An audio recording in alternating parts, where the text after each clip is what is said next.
This is Rosal again, your evangelist. Our topic for today is on the day of judgment, where is our name written? Rosal Rabi.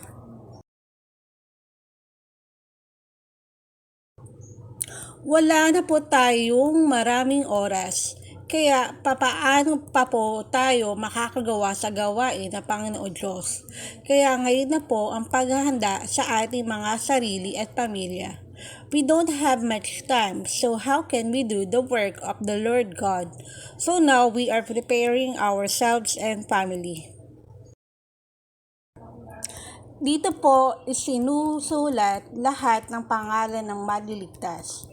All the names that will be saved are written here.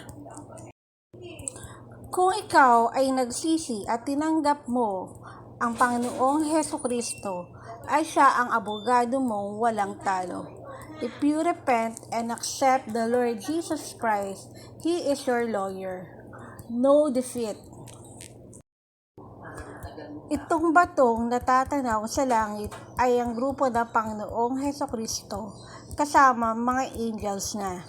Palaki na palaki at maghihiwalay, makikita ang Panginoong Hesukristo ay nangunguna at nakasakay sa maputing kabayo at doon tayo sisigaw na malakas. Dumating na ang Panginoong Hesukristo.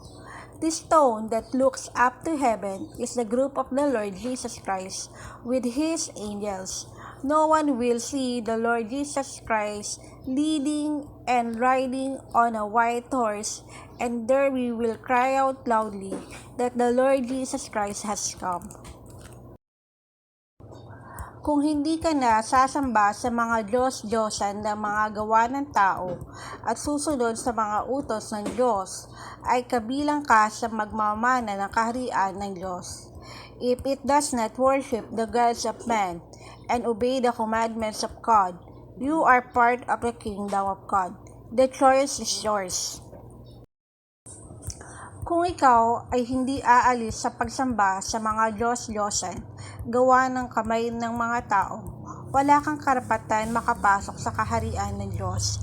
Alalahanin mo ang sinasabi sa Revelation 22:15. If you do not turn away from the worship of the gods, the work of the hand of man, you have no right to enter the kingdom of God. Remember what is said in Revelation 22:15. The choice is yours. Revelation 22:15. Nanga sa labas ang mga aso at ang mga manggagaway at ang mga mapakiapid at ang mga matay-tao at ang mga mapagsamba sa Diyos-Diyosan at ang bawat nag-iibig at gumagawa ng kasinungalingan. For without are dogs and sorcerers and warmongers and murderers and idolaters and whosoever love and makes a lie. Piliin po natin ang inaalok na Panginoong Hesukristo, buhay na walang hanggan, kayamanan na galing po sa masama na ninakaw mo sa imba, sa impyerno ka po babagsak. We must choose what the Lord Jesus Christ offers for eternal life. The wealth you have stolen from others in hell will destroy you. Sana po sa dami ng isinulat ko sa inyo ay naihanda nyo po ninyong mga sarili at isinama din po ninyo ang pamilya.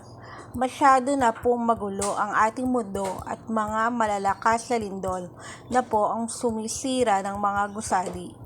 Huwag ninyong kalilimutan na ang huling salot po ay lindol. Ayan na po. Magdasal po tayo na huwag naman dito sa lugar. Iyan na po, hindi ko alam matapos pa kaya natin ang taon 2024 at dumating na po ang Panginoong Hesukristo. Paghanda po tayo sa bawat oras, sa bawat minuto.